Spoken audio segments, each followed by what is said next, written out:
Hey everybody, I've been wanting to get a skid plate, so I just ordered this one off of eBay. When I was originally looking, I was going to go with a plastic one. I've been doing a mix of MX and trail riding. I figured that would be good enough. I used to have an aluminum one like this on an old KX100 I had when I was doing strictly trail riding. But then I found out after searching for a while that the plastic ones were actually more expensive than this aluminum one.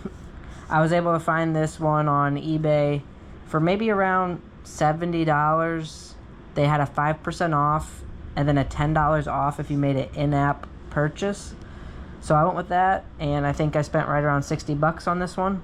Hopefully it'll go on as easy as my old one went on, because I didn't have any issues with that. I never had any instructions. It just was kind of self-explanatory. This one came with instructions, but I feel like the instructions, I'd rate them maybe a 3 out of 5. They at least get you pointed in the right direction, but I feel like they're not super clear. Zitomer. I don't know if this is a popular brand that people know. I have not heard of this before, but that's who I got it from. I'm going to start off with, the instructions did say to start with this, what did they call it, a U-clamp or something. I would have called it like a U-bolt, I guess. You start by getting your skid plate up there and loosely holding it on with this, what I want to call a U-bolt. So it's going to go on this part of your frame, and I'm just going to feed it right around the frame. I'm going to put it underneath the hoses. There's some hoses up here on top of the frame, and I don't think you'd want to be clamping those off. This is what I'm talking about when I was just saying putting the U-bolt underneath the hoses. Feed this plate up there. There you go. Put this on next. And then just get the nuts started a decent amount on both sides to loosely hold it up here against your frame while you get the two other, I don't know, clamps set up. Two other things you're gonna have to put back there. So now I have this piece right here that I'm going to feed through. This fits a wide range of, like, pretty much all the KX100s up to the KX112 I have now. But my frame for the 2025 KX112 is kind of thicker here and then tapers. So I'm going to put it right here where it gets smaller. This is going to rest on top of it, and then I'm going to hold the plate up with this bolt. Going to screw it in from the underside. This is all still super loose. Just trying to get everything started first.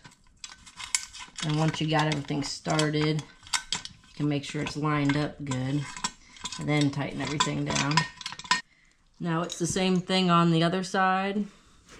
Taking this piece and feeding it through and having it set just like that. This curved part sits on top of the frame, right where the frame tapers down and becomes smaller there. And just try to get this started. Getting these bolts started, I feel like, is the hardest part. That's why keeping it loose makes your life a lot easier. Alright, so I got them all lightly started. And I'm just going to tighten them all up. I think I'm going to start with tightening these back ones up a little bit. And then do the front. All you need for this skid plate is, I got a 5 millimeter. Yep, a 5 millimeter Allen. And then a 14 millimeter socket or wrench for the front bolts. It looks like once you put all these in place, it kind of lines up pretty well, just where it needs to be. But I just got underneath it here a little bit and kind of made sure it was centered.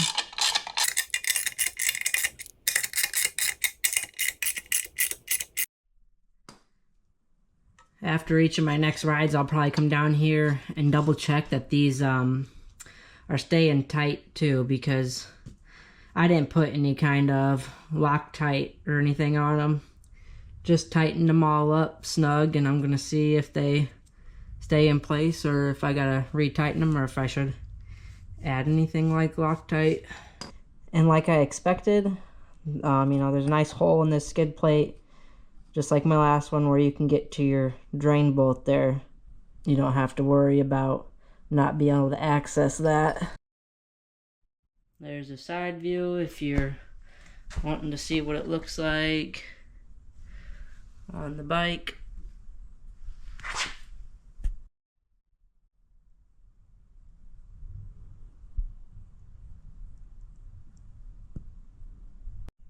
The other side. Alright, any questions or comments, leave them below. This thing should get the job done for me, similar to my last one, and it's pretty nice and lightweight. Thanks for watching.